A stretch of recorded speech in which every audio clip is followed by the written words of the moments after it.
ازاي بيشتغل تقويم الاسنان؟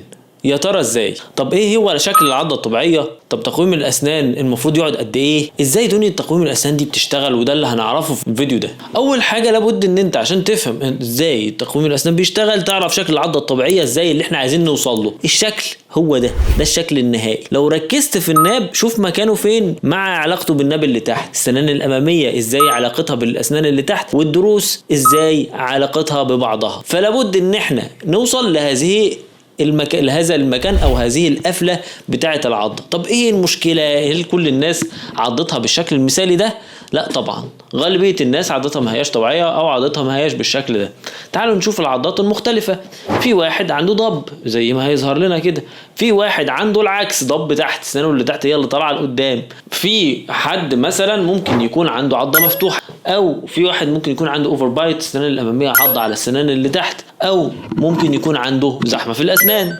طب احنا اول حاجه بنعمل ايه؟ بنحط البراكتس او اللي هي شويه الحديد ده هم على الاسنان، ونجيب سلك اسمه سلك نيكل تيتانيوم. السلك ده من ميزته ان هو مرن، بيبقى عايز دايما يرجع لطبيعته او يرجع للشكل بتاعه. فبعد ما بنحطه على السنان المعوجه او السنان اللي فيها لف، هنشوف في الفيديو ده الموديل ده في براكتس محطوطه اهيت. بنجيب السلك ونبدا نحطه على الموديل ده، وبعد كده بنربطها بالاوتاي او الماد زي الاساتيك اللي هي لونها احمر واللي هي ملونه ديت. نبدا نحطها على البراكتس، نثبت السلك ده في البراكتس دي. نعمل اول حاجه اللي هي نساوي السنان، الليفلنج والالاينمنت. فبعد ما بنحط الليفلنج والالاينمنت بيظهر لنا هنحط بقى الكاست ده او الموديل ده في ميه سخنه. هو من النوع اللي هو بيبدا يفرد او يشوف الدنيا ايه اللي هيحصل فيه. فده اللي بيحصل فعلا في اسنان الحقيقيه، تلاقي السنان تقوم فرده بالشكل ده. لو احنا مثلا فرضا عايزين نرجع اسنان من قدام لورا، فبنعمل ايه؟ بنبدا ان احنا بعد ما خلصنا الليفنج والالاينمنت بنخلع السنان اللي هي ممكن توقف حركه السنان او تبقى زياده او تمنع الدنيا او تخلي عايزين نرجع الضب ده لورا او نحرك السنان من مكان لمكان.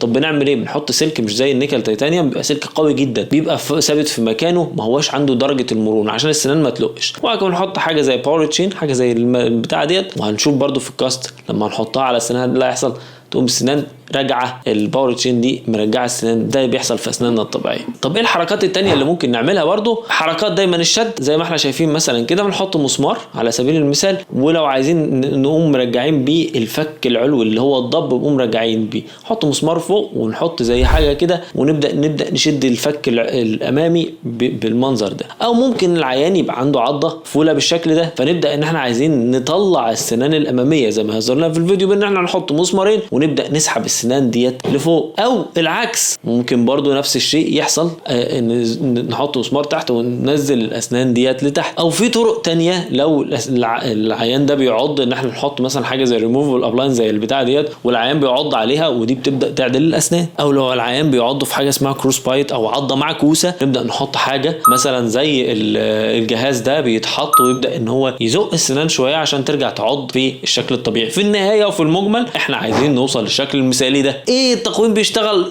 كل الكلام ده بيشتغل ازاي؟ ان احنا نحط قوه معينه على الاسنان. القوه ديت بتبقى مدروسه بشكل محدد وبشكل مدروس، ان هي تحرك السنان من النقطه الف للنقطه ب، من النقطه هنا للنقطه هنا. فبنحس الجسم عن طريق القوه دي المدروسه دي. طبعا القوه دي لو زادت عن حدها السنان ما بتتحركش، بالعكس ممكن تقلب لعصب. يعني الضرس ده ممكن يموت ويقلب لحشو عصب لو زادت القوه عن حدها والسنان تقف في مكانها وتتحجر. طب شوف كده الفيديو ده، بنبدا نحط الفورس من ناحيه يوم نروح للناحيه الثانيه. اللي بيحصل في زي عمال بناء وهدم عندنا حاجه اسمها اوستيوبلاست، دولت عمال البناء، وحاجه اسمها اوستيوكلاست، دولت عمال الهدم. بيهدموا ويبنوا ايه؟ بيهدموا ويبنوا العظم في المكان اللي احنا بنوجه فيه السنان، وبالتالي بنبدا ان احنا نخلي السنان دي ترجع بالشكل ده. طبعا التقويم ما هواش من الحاجات اللي انت انصحك انك تروح فيها لشخص متخصص. كان معاكم الدكتور محمد الزلوعي، اخصائي الاسنان واخصائي تقويم الاسنان.